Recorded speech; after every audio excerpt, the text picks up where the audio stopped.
Simon Boxall is a senior lecturer in oceanography at the University of Southampton. He joins us from Salisbury in the UK. Welcome.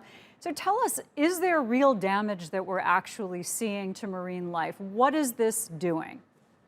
There is. What these chemicals are doing, these are things like the oxybenzone, the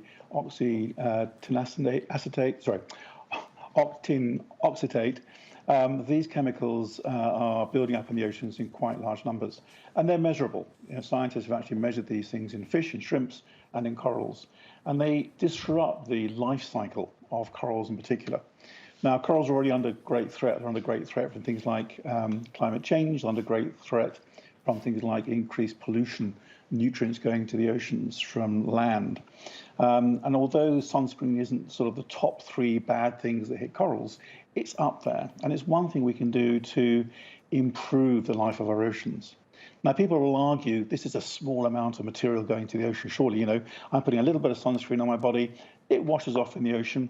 It's estimated that in the coral regions, something like 10,000 tons of sunscreen ends up in the oceans every year.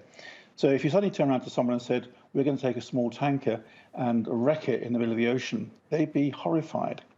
And that's what we're effectively doing. We're sort of seeping the sunscreen, these dangerous chemicals, into our oceans, and they are having a measurable effect. And many people, if you care about the beach, if you love going out into nature, you also care about the environment. So people will want to know how easy is it to find options that are safer, and what do they need to look for? Just avoid those ingredients that begin with O. They seem to be the culprits. Those sort of oxybenzenes and benzonates and things are the things that seem to cause the problems. A lot of them now will carry tags saying that they are marine life friendly, that they're sort of ecologically safe. And I think that's the key thing.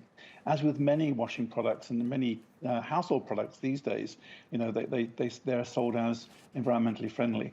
And these environmentally friendly products are just as effective as the sort of old traditional products that we used to put on our bodies. And of course, the ultimate green approach is to wear a sun shirt.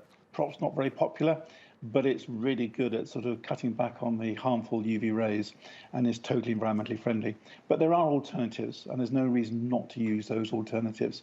So it's a question, I think, of throwing those old sunscreens in that sort of cupboard away and getting new ones for this coming year. Yeah, there's been this growing backlash, especially online, against sunscreens, mainly because people are worried about the chemicals that are in sunscreens, namely many of the ones you mentioned. So if people are wanting to shun sunscreen for whatever reason, and they're avoiding those chemicals, if they find something safer without them and it helps the environment, that seems to be a win-win. Is it that simple? It is that simple, and it's really a question of arguably there is slightly more cost. We're talking a few cents on a bottle of sun cream because some of these alternatives are slightly more expensive. We're looking at literally a few cents. One's not saying don't use sunblock. Sunblock's really important. It stops harmful UV radiation damaging your skin and leading to skin cancer.